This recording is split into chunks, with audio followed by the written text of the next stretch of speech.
নবী বলছেন, আল্লাহ আমার উম্মত যদি জাহান্নামে থাকে আমি কিন্তু জান্নাতে যাব না।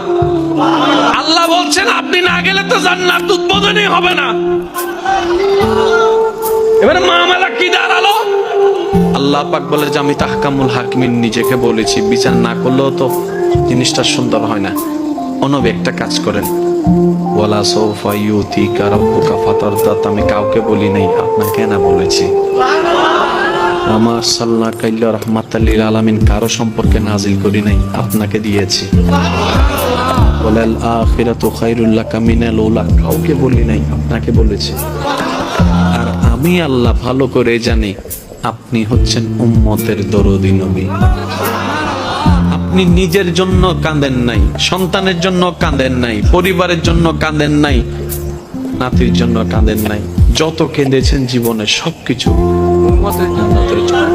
এমনকি হাসরের ময়দানে যখন সর্বপ্রথম আমাদের নবীকে আল্লাহর হুকুমে তোলা হবে, আমাদের নবী উঠেই জিব্রাইল আলাইহিস সালামকে প্রথম প্রশ্ন করবে, ও আমার ভাই জিব্রাইল, আমার উম্মত গুলা কোথায়? আইনা উম্মতি, আইনা উম্মতি, আমার উম্মত কোথায়? আমার উম্মত কোথায়? আমার উম্মত কোথায়? আমি ওঠার আগেই নাকি আমার উম্মতকে জাহান্নামে দিয়ে দিয়েছো নাকি? আমার উম্মত কোন জাহান্নামে চলে গেছে নাকি?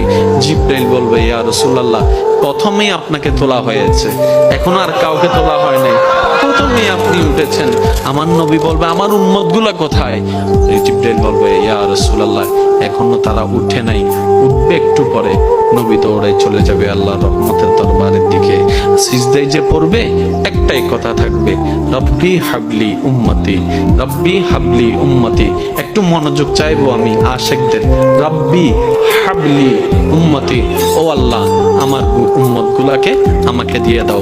তো উম্মতের লিস্টের ভিতরে তো আবু বকর সিদ্দিকের নামও আছে, উম্মতের লিস্টের ভিতরে তো ফারুকে আজমের নামও আছে, উম্মতের লিস্টের ভিতরে তো সাহাবায়ে কেরাম আজমাইনের নাম আছে, উম্মতের লিস্টের ভিতরে তো আহলে বাইতের নাম আছে, উম্মতের লিস্টের ভিতরে তো তাবি তবে তাবি আল্লাহর ওলিদের জান্নাতীদের নাম আছে। এবার আল্লাহ পাক বলবে, আপনি যে বললেন রব্বি হাবলি উম্মতি, উম্মতকে দেওয়ার জন্য আপনি কি আবু বকরের কথা বলছেন? নবী বলে যে না, আমার আবু বকরকে নিয়ে চিন্তা নাই, আমার ফারুককে নিয়ে চিন্তা নাই, আমার ওসমানকে নিয়ে চিন্তা নাই, আমার আলীকে নিয়ে চিন্তা নাই। ও আল্লাহ, আমার উম্মতের ভিতরে যারা জাহান্নামের অধিবাসী হবে ওই উম্মতগুলোকে আমাকে দিয়ে দাও। আল্লাহ বিচারক হয়ে বিচারক করবেন, জাহান্নামীকে জাহান্নামে দিয়ে দিবেন। আহকামুল হাকিমের দায়িত্ব শেষ।